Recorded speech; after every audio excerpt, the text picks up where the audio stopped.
வணக்கம் உறவுகளே, வாங்க இன்றைக்கி என்ன லஞ்ச் பிரேக்ஃபாஸ்ட் ப்ரிப்பேர் பண்ணுறேன்னு பார்க்கலாம். இன்றைக்கி மார்னிங் பார்த்திங்கன்னா இட்லி ஆட்டுக்கால் பாயா. அதுக்கு பார்த்திங்கன்னா ஒரு 1 ஹவருக்கு முன்னாடியே நான் ஆட்டுக்காலும் கொஞ்சம் மஞ்சத்தூள் மிளகாத்தூள் உப்பு போட்டு நான் வேக வச்சுருக்கேன். இது ஒரு 3/4 வெந்துருச்சுங்க. இப்போ இது கூட நான் அரைச்சி ஊற்றிட்டு தாளித்து கொட்டி திருப்பி ஒரு 5 விசில் விட போகிறேன். இந்த பாருங்கள், இது கூட தனியாத்தூள் மஞ்சத்தூள் மிளகாத்தூள் போட்டிருக்கேன். அரைக்கிறதுக்கு பார்த்திங்கன்னா தேங்காய், கொஞ்சோண்டு உடச்சக்கடலை, வெங்காயம், தக்காளி, இஞ்சி, பூண்டு, ஏலக்காய், பச்சை மிளகா எல்லாமே நான் அரைச்சி ஊற்றிட போகிறேங்க. இதில் வெங்காயம் தக்காளி நான் கட் பண்ணி சேர்க்கலை, அரைச்சி மொத்தமாக ஊற்றிட போகிறேன். அப்புறமா இதுக்கு தாளிக்கிறதுக்கு பார்த்திங்கன்னா பெருஞ்சீரகம், சீரகம், பட்டை, லவங்கம் 2 போட்டு தாளிச்சிட்டு இப்போது அரைச்சி வச்சுருக்கோம் இல்லைங்களா, அந்த பேஸ்ட்டையும் ஊற்றி நல்லா ஒரு 5 விசில் விட்டு எடுத்துட்டோன்னா நம்மளோட ஆட்டுக்கால் பாயா ரெடி ஆகிடுங்க.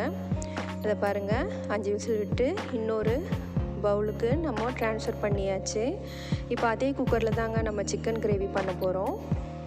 இதை பாருங்கள், நம்ம அதில் அழித்து வச்சோம் இல்லைங்களா, அதில் கொஞ்சம் பெப்பர் தூள், கருவேப்பிலை, கொத்தமல்லி போட்டு நம்ம ரெடி பண்ணியாச்சு ஆட்டுக்கால் பாயா.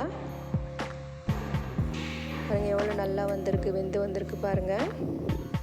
அப்புறமா சிக்கன் கிரேவிக்கு பார்த்திங்கன்னா மிளகு, சீரகம், சோம்பு, இஞ்சி, பூண்டு, பச்சை மிளகா ஒரு மிக்சியில் ஒரு ஓட்டி எடுத்துகிட்டு அது கூட ஒரு வெங்காயம், தக்காளி, ஒரு 6 பல் முந்திரி போட்டு இதை மாதிரி பேஸ்ட்டாக அரைச்சி வச்சுக்கலாங்க.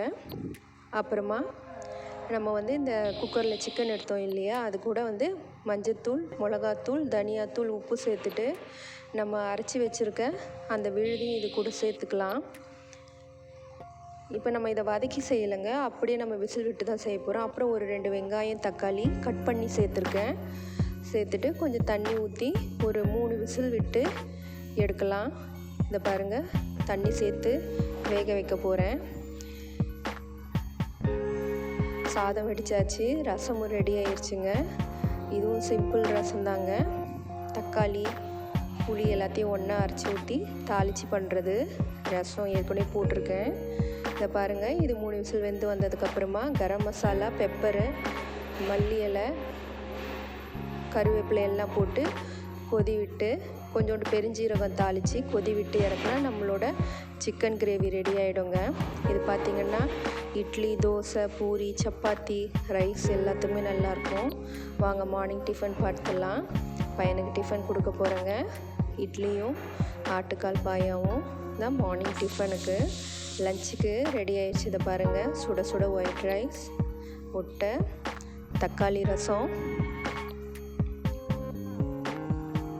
அப்புறம் பார்த்திங்கன்னா நம்மளோட 1 பாட் சிக்கன் கிரேவிங்க. இது ஈஸியாக பண்ணிடலாம், நம்ம வதக்க வேண்டியதெல்லாம் இல்லை. அப்படியே நம்ம அரைச்சி ஊற்றி வேக்காடு விட்டு பண்ணுறது டேஸ்ட்டாக இருக்கும். ட்ரை பண்ணி பாருங்கள். இன்றைக்கி இது தாங்க டிஷ்ஷஸ் நான் ப்ரிப்பேர் பண்ணேன். என்னோடய சேனல் பிடிச்சிருந்தால் லைக் பண்ணுங்கள், சப்ஸ்கிரைப் பண்ணுங்கள், கமெண்ட் பண்ணுங்கள். நன்றி.